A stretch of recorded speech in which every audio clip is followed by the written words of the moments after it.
بہت شکریہ۔ میں شکر گزار ہوں کہ آپ لوگوں نے مجھے موقع دیا اور آپ سے بات چیت کا ایک بہت نادر موقع ہے میرے لیے۔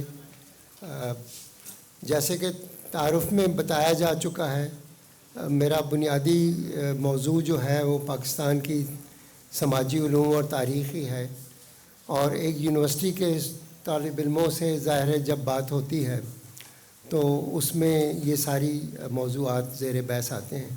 لیکن آج کا جو خاص موضوع مجھے بتایا گیا ہے بولنے کے لیے، اس سے آپ کی یقیناً آگاہی ہوگی اور آپ سمجھتے ہوں گے کہ پاکستان ایک ایسا ملک ہے جس میں ایک سے زیادہ مذاہب کے لوگ رہ رہے ہیں، اور یہ پاکستان جب بنا تو اس میں بہت سارے دوسرے مذاہب کے لوگوں نے بھی پاکستان کے قیام میں حمایت کی اور پسند کیا کہ وہ پاکستان کو اپنا ملک بنائیں۔ تو اس پہلو سے اگر ہم یہ دیکھیں تو 1947 میں جب تحریک پاکستان چل رہی تھی تو اس میں بہت ساری دیگر مذاہب مسلمانوں کے ساتھ ساتھ کرسچنز تھے، پارسی تھے، بہائی تھے، بعض اوقات یعنی خاص طور پر سندھ میں ہندو اقلیت تھی، مشرقی پاکستان میں ہندو اقلیت تھی، وہ سارے بھی پاکستان کے ساتھ شامل تھے، اور انہوں نے یہ فیصلہ کیا تھا کہ وہ پاکستان کو اپنا وطن بنائیں گے کیا، وہ پہلے سے یہ خطہ ان کا وطن تھا۔ انہوں نے فیصلہ کیا کہ ہندوستان ثقافتی طور پر ان سے بہت مختلف ہے، تو وہ اپنے اسی دھرتی پر، اسی سرزمین پر رہیں گے۔ تو اس پہلو سے دیکھیں تو یہ جو مسلمانوں کا ملک ہے پاکستان، جس کے بارے میں کہا جاتا ہے کہ ہم سب یہاں پر ایک ملی یکجہتی کے ساتھ رہ رہے ہیں اور اکٹھے ہم مصروف عمل ہیں زندگی میں، تو اس اعتبار سے اس بات کی بے حد اہمیت ہے کہ کیا وجوہات تھیں۔ سب سے پہلا سوال تو یہ آپ کے ذہن میں آتا ہوگا کہ یہ اقلیت ہوتی کیا ہے۔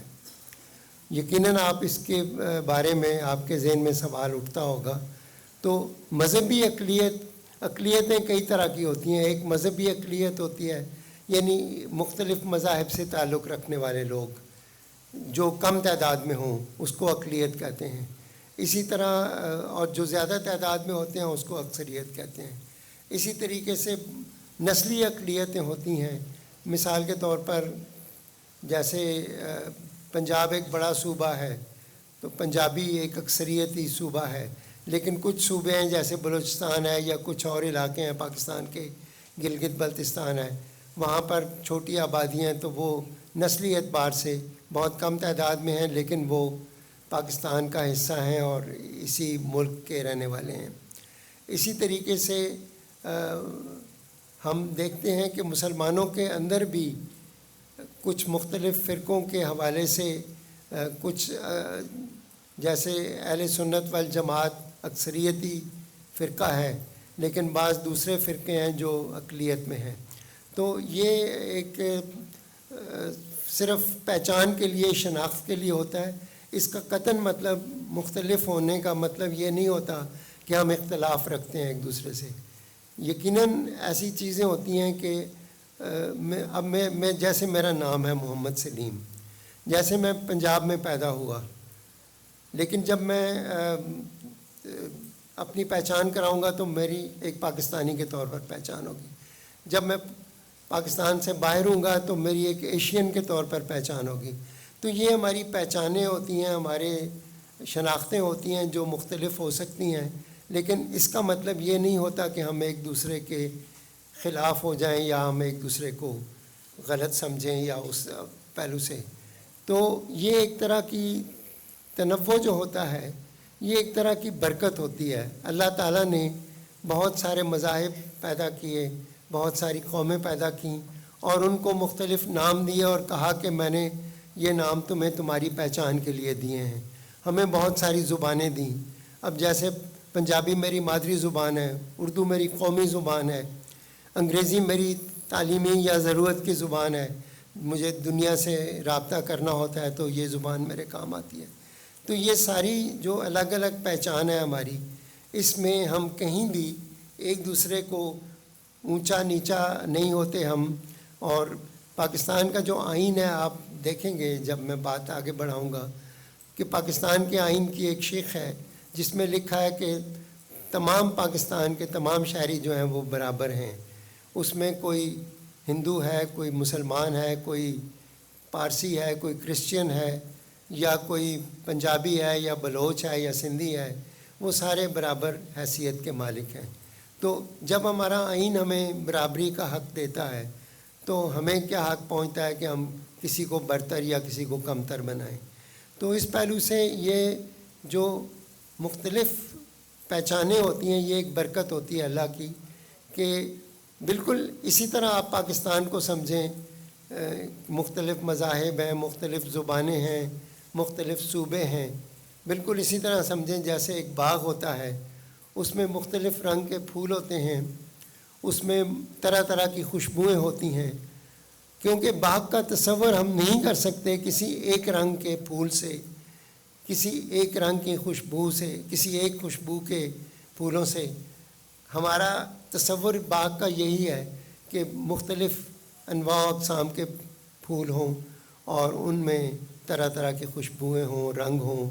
تو یہ ایک تنوع جو ہوتا ہے، تنوع کا مطلب، ہم تنوع کا لفظ میں نے آسانی کے لیے بولا ہے، اس کا مطلب یہ ہے کہ طرح طرح کے لوگ، طرح طرح کی شناختیں، طرح طرح کی زبانیں، طرح طرح کے. اب پاکستان میں جو تازہ سروے آیا ہے اس کے مطابق کوئی 80 کے قریب زبانیں ہیں، جس میں ہماری 4 بڑی صوبائی زبانیں ہیں. پھر جس علاقے میں ہم بیٹھے ہیں اس وقت باتیں کر رہے ہیں، یہ سرائکی وسیب کی زبان سرائکی ہے. یہاں بھی یعنی ایک طرح کی یہ شناخت اور پہچان کی بات ہے ان کی. تو اس حوالے سے مختلف مذاہب ہیں. تو اقلیتیں جب 1947 میں تحریک پاکستان کامیاب ہوئی اور انگریزوں سے طے ہو گیا کہ اب اس ملک کو، بر صغیر پاک و ہند کو 2 حصوں میں تقسیم کر دیا جائے گا. ایک اکثریتی ملک ہندوؤں کا ہوگا جو اکثریت میں ہیں. مسلمان چونکہ اقلیت میں تھے تو ان کا جب پاکستان بنا تو یہ مسلمان خود ایک اکثریت بن گئے. تو اس پہلو سے بہت ساری اقلیتیں تھیں، کرسچینز تھے، سکھ تھے، ہندو تھے.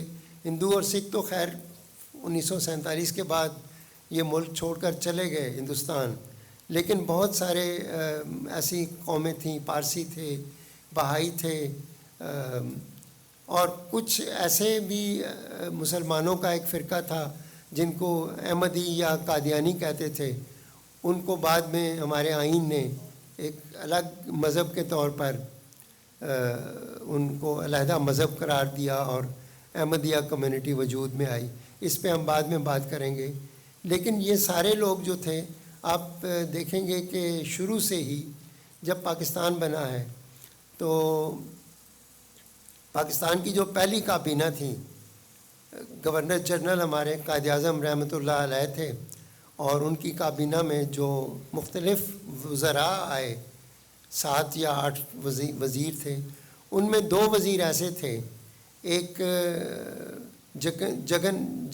جگندر ناتھ منڈل تھے. وہ لوگ یعنی نچلی ذات کے ہندو تھے، اور وہ پاکستان کے پہلے وزیر قانون بنائے گئے.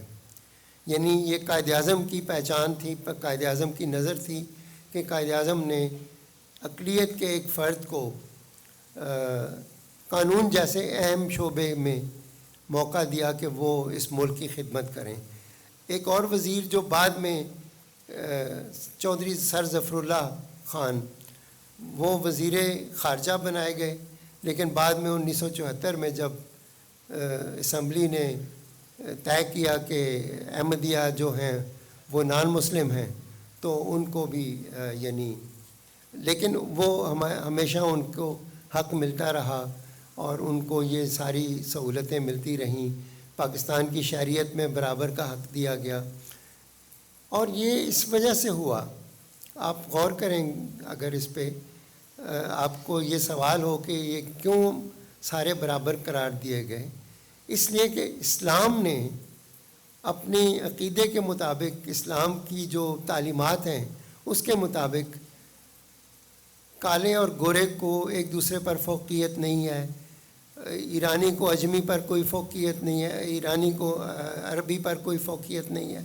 اور یہ ساری نسلیں، زبانیں، مذاہب، ان کو اللہ تعالیٰ نے کہا کہ یہ ہمارے جو نبی پاک تھے رسول اللہ صلی اللہ علیہ وسلم، انہوں نے رحمت للعالمین کے طور پہ اپنی مذہب کی پریچنگ کی، اور اس میں یہ بتایا، اور ان کا جو خطبات بھی ہیں، آخری خطبہ بھی ہے جمعۃ الوداع کا، اس میں بھی یہی کہا کہ کوئی کمتر یا برتر نہیں ہے، اپنے کردار سے اور اپنے عمل سے کوئی کمتر یا برتر ہے.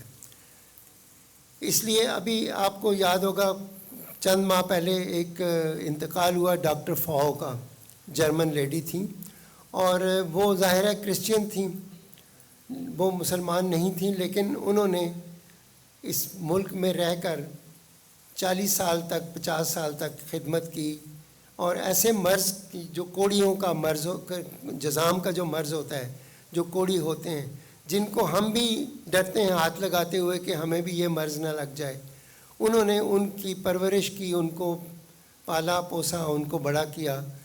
تو اس ملک نے ان کو یعنی خراج تحسین پیش کیا، اور ان کی جو فیونرلز ہوئیں، ان کی جو تدفین ہوئی، یعنی تدفین کے لیے جو یعنی ان کی باڈی کو لے جایا گیا یہاں سے، اس سے پہلے یہاں بہت ساری تقریبات ہوئیں، اور ان کا جنازہ پورے احترام سے ریاستی یا سرکاری اعزاز کے ساتھ یہاں سے رخصت کیا گیا.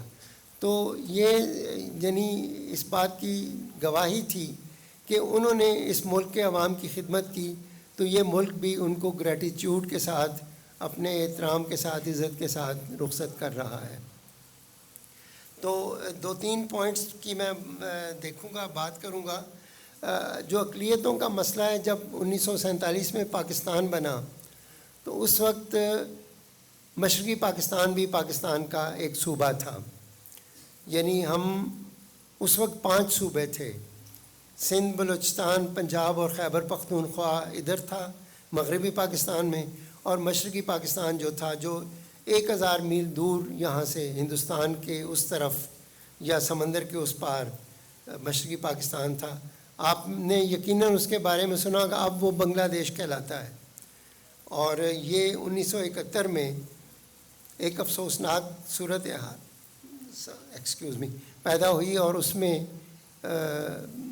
ہندوستان نے بھی ایک رول ادا کیا، لیکن یہ ہے کہ اس میں ہماری بہت ساری اپنی کوتاہیاں تھیں.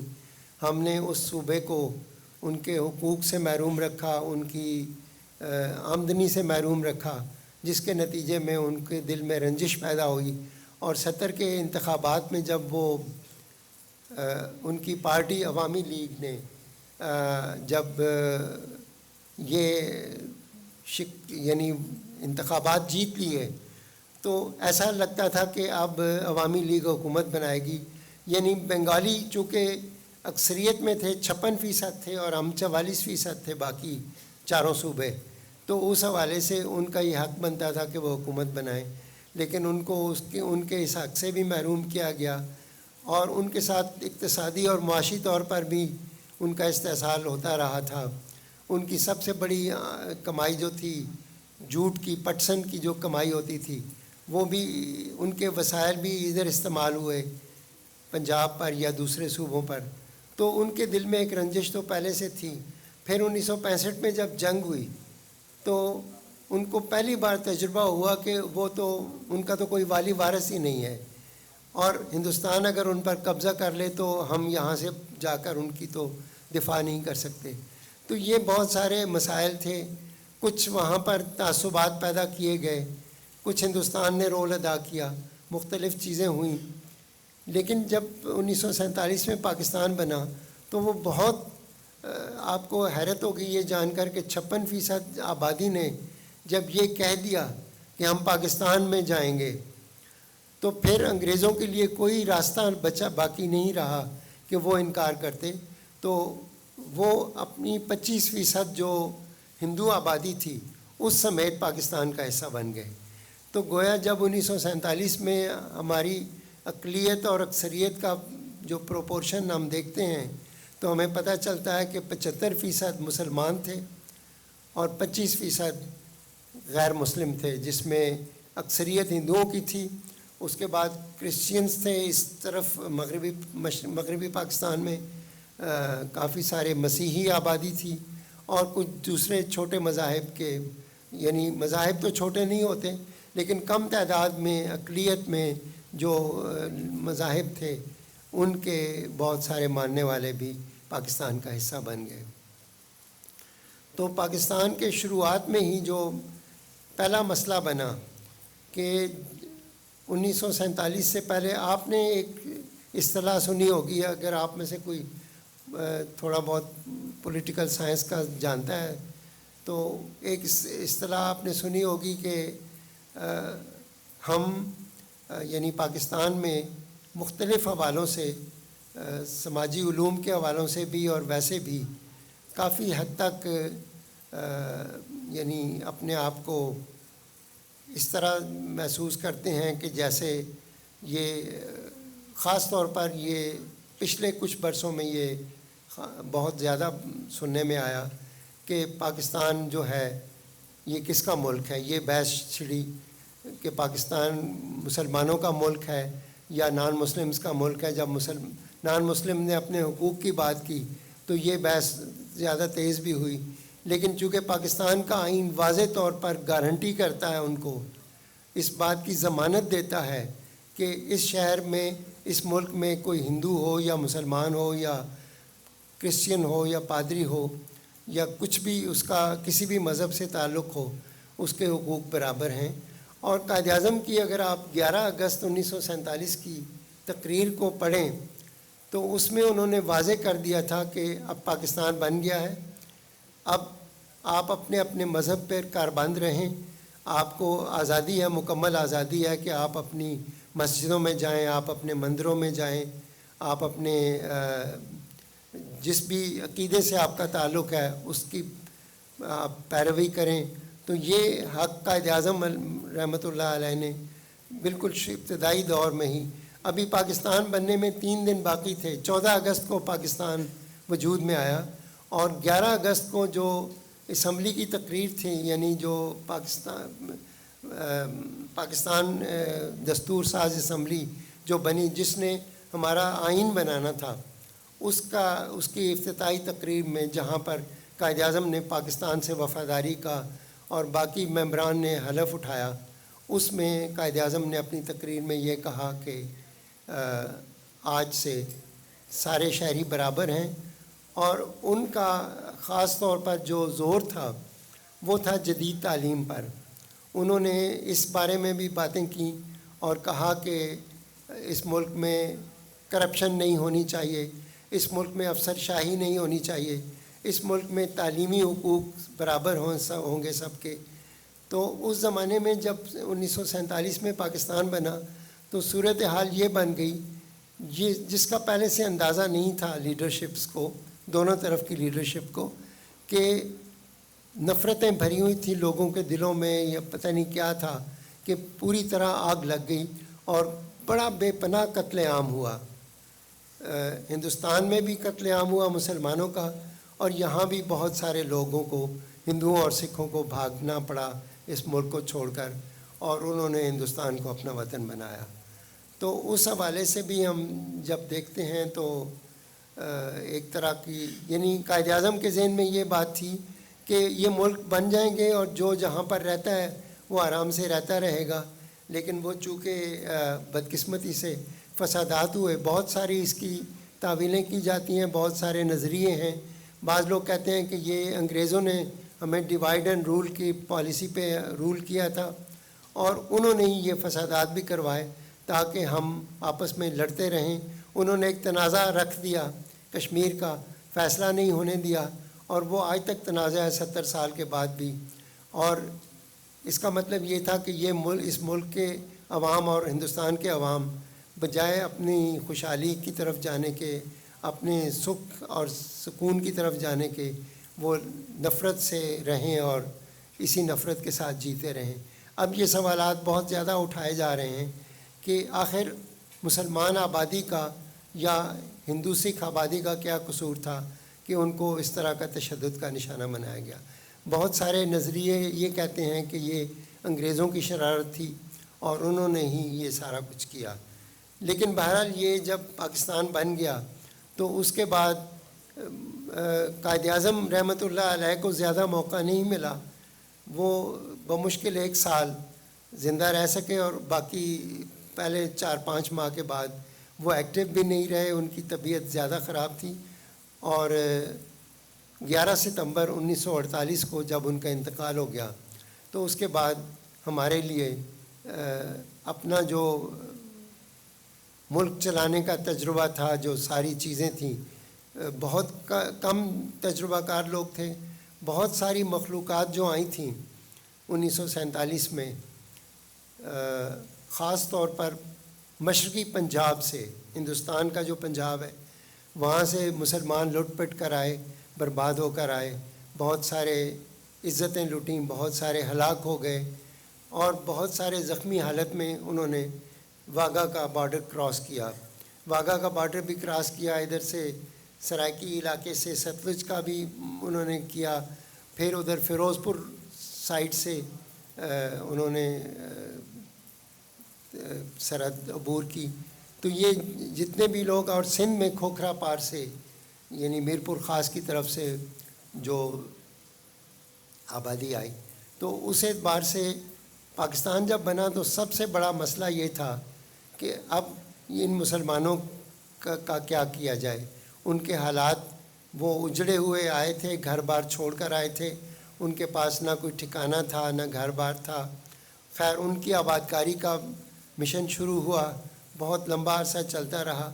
جب 1947 میں مسلمان واگا کے بارڈر سے آئے تو آپ کو یہ سن کر بڑا عجیب لگے گا، حیرت ہوگی کہ اس وقت ہمارے پاس مسلمانوں کا کوئی بڑا اسپتال نہیں تھا، کوئی مسلمانوں کا صحت کے حوالے سے کوئی بڑا انتظام نہیں تھا، کیونکہ یہ سائڈ جو تھی ہندوستان کا، یہ علاقہ جو تھا پسماندہ رکھا گیا تھا۔ تو اس وقت کرسچینز جو تھے وہ ہیلتھ کے شعبے میں بہت ایکٹیو تھے اور بہت کام کر رہے تھے۔ ہیلتھ اور ایجوکیشن 2 ایسی چیزیں تھیں جس میں کرسچین کمیونٹی اور ہندو کمیونٹی نے بھی کافی کام کیا تھا۔ آپ کو بہت مشہور اسپتال کا لاہور میں ہی ہے، سر گنگا رام اسپتال اور گلاب دیوی اسپتال، آپ نے نام سنے ہوں گے۔ یہ سر گنگا رام ایک لاہور کے انجینئر تھے، انہوں نے اپنی ٹرسٹ بنایا تھا اور انہوں نے یہ اسپتال بنایا تھا۔ تو بہت سارے کرسچنز نے سوچا کہ مسلمان زخمی حالت میں جو آ رہے ہیں ان کو وہیں پر بارڈر پر ہی ان کو ٹریٹمنٹ ان کو ملنا چاہیے۔ تو ایک عارضی اسپتال انہوں نے قائم کیا، یونائٹڈ کرسچین ہاسپٹل، جو اب لاہور میں گلبرگ میں ایک بڑا اسپتال ہے، یونائٹڈ کرسچین ہاسپٹل۔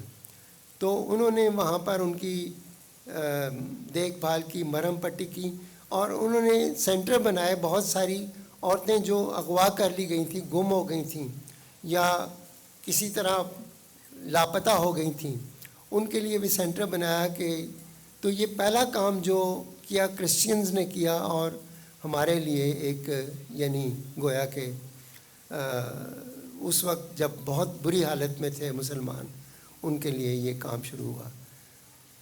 پھر اسی طرح یہ جب پاکستان اور ہندوستان بن رہے تھے اور تقسیم کا مرحلہ تھا، تو پنجاب اسمبلی میں سارے صوبوں نے، مشرقی پاکستان میں بھی اور صوبہ سندھ میں بھی، صوبہ سرحد میں بھی اور صوبہ پنجاب میں بھی، یہ اسمبلیوں نے فیصلہ کیا کہ ہم پاکستان کا حصہ بنیں گے۔ تو جو ہندو اور سکھ تھے وہ پھر اس کے بعد چھوڑ کر چلے گئے۔ تو پاکستان میں جب یہ فیصلہ ہونے والا تھا پنجاب اسمبلی میں مسلمان ممبرز بھی تھے، ہندو بھی تھے، سکھ بھی تھے، اور بہت سارے 4 ممبران کرسچنز کے بھی تھے. تو اس وقت جب رائے شماری ہو رہی تھی تو ہمیں یہ باتیں اس لیے یاد رکھنی چاہیے کہ یہ ہمارے محسن تھے جنہوں نے ہم پر یہ احسانات کیے. تو جب رائے شماری ہو رہی تھی تو اس میں رسک تھا کہ پاکستان کا یہ پنجاب کا یہ جو حصہ ہے، خاص طور پر لاہور، یہ کہیں ہندوستان کا حصہ نہ بن جائے. تو اس وقت جو 3 کرسچین ووٹ تھے، 3 کرسچین ووٹ پاکستان کے حق میں ڈالے گئے، جس سے کہ اکثریت کا، اور چوتھا جو ووٹ تھا، جو اسپیکر تھے ایس پی سنگھا، وہ کرسچین تھے اور پنجاب اسمبلی کے اسپیکر تھے. انہوں نے اپنا کاسٹنگ ووٹ بھی پاکستان کے حق میں ڈال دیا. تو اس طرح لاہور بھی پاکستان کا حصہ بن گیا اور پنجاب کا یہ پورا علاقہ پاکستان کے حصے میں آ گیا. تو یہ کرسچنز نے ایک یعنی ہمارے لیے احسان کیا بالکل ابتدائی دنوں میں. اور وہ کیوں یہ کر رہے تھے؟ کرسچن سے جب بات کرو یا دوسرے مذاہب کے لوگوں سے بات کرو تو کہ آپ لوگ کیوں ہندوستان نہیں گئے، آپ کیوں پاکستان کا حصہ بنے، آپ نے پاکستان کو کیوں اپنا وطن چنا؟ تو انہوں نے کہا کہ ہم تو یہاں صدیوں سے رہنے والے ہیں یہاں کے. ظاہر ہے کہ بعد میں وہ کرسچین ہو گئے انگریزی دور میں یا اس سے بھی پہلے. تو ہم تو یہاں صدیوں کے رہنے والے ہیں.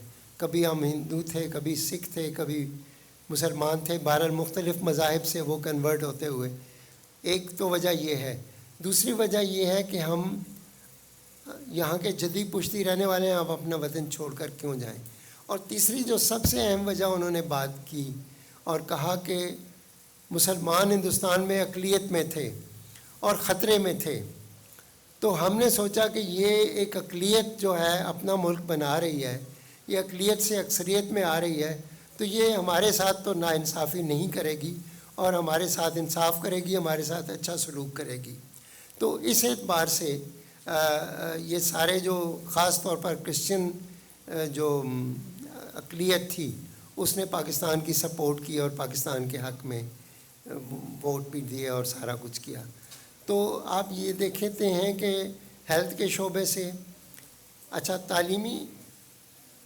تعلیمی حوالے سے اگر ہم دیکھیں تو تعلیم میں یہ بہت ایڈوانس تھے اور بہت سارے مشنری اسکول یعنی وجود میں ہیں پاکستان میں، ابھی تک چلے آ رہے ہیں. لاہور میں بہت سارے ہوں گے، آپ کو پتہ ہوگا. اور مزیدار بات یہ ہے کہ ان تعلیمی اداروں سے ہماری بڑے بڑے لیڈرز اور بڑی بڑی شخصیتیں پڑھ کر نکلیں. قائد اعظم محمد علی جناح مشنری اسکول سے پڑھے، لیاقت علی خان مشنری اسکول سے پڑھے، ذوالفقار علی بھٹو تھے، ہمارے نواز شریف تک یعنی انہی اسکولوں سے جن کے نام پر یہ یونیورسٹی ہے، انہوں نے بھی ایک مشنری اسکول سے ہی تعلیم حاصل کی. تو تعلیم اور صحت کے حوالے سے ہمیں مدد ملی نان مسلمز سے. غیر مسلموں نے ہمارے اس ملک میں تعلیم اور صحت کے لیے بنیادیں رکھیں اور مضبوط بنیادیں رکھیں. تو اس کے علاوہ ہم نے دیکھا کہ سماجی شعبوں میں ایگریکلچرسٹ تھے وہ بہت بڑے، یعنی زمینوں میں مزارع کا بہت بڑا رول ہوتا ہے. وہ زمینداری بھی کرتے تھے، کاشتکاری میں بھی ملوث تھے. تو اس اعتبار سے اگر ہم دیکھیں تو اکثریت کے لیے اپنے پاکستان کو آباد کرنے کے لیے ان تمام کی مدد کی ضرورت تھی اور انہوں نے کافی حد تک یعنی اس ملک کی تعمیر اور ترقی میں رول ادا کیا.